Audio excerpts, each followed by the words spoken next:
Mix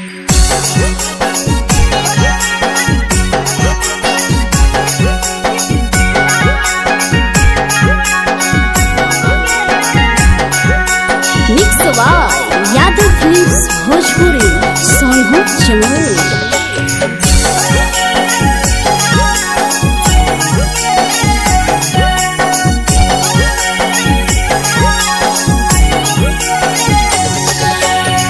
घरवा से अकेले अइहो मेलावा घूमैबोगे जान।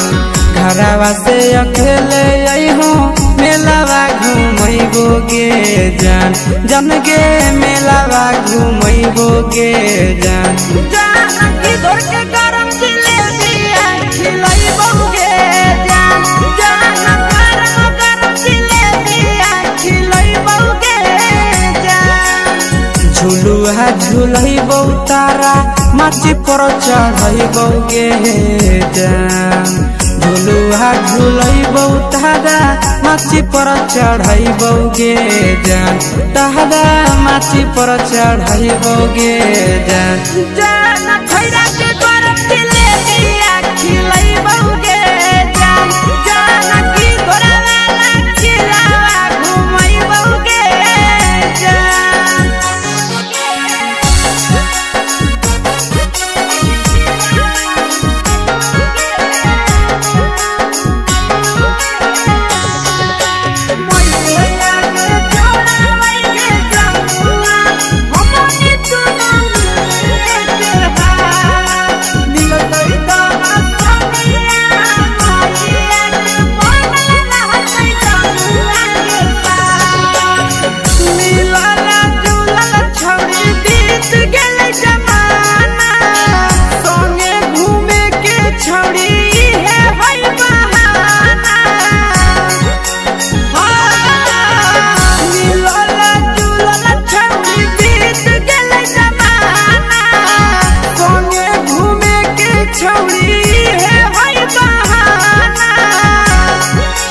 मजा फ्रूटी थम्सअप कोको कोला वो पिलैबोगे जान। मजा फ्रूटी थम्सअप कोको कोला वो पिलैबोगे जान। कोको कोला वो पिलैबोगे जान। जान मैया रानी से दर्शन करैबोगे जान। जान गरम गरम जिलेबिया खिलैबोगे जान।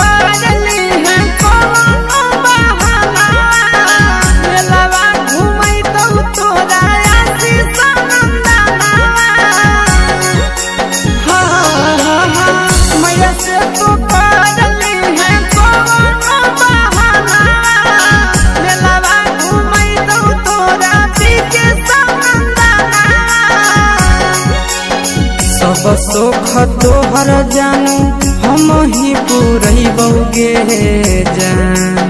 सब सुख तोहर जानू हम ही पुरैबोगे जान। जान गे हम ही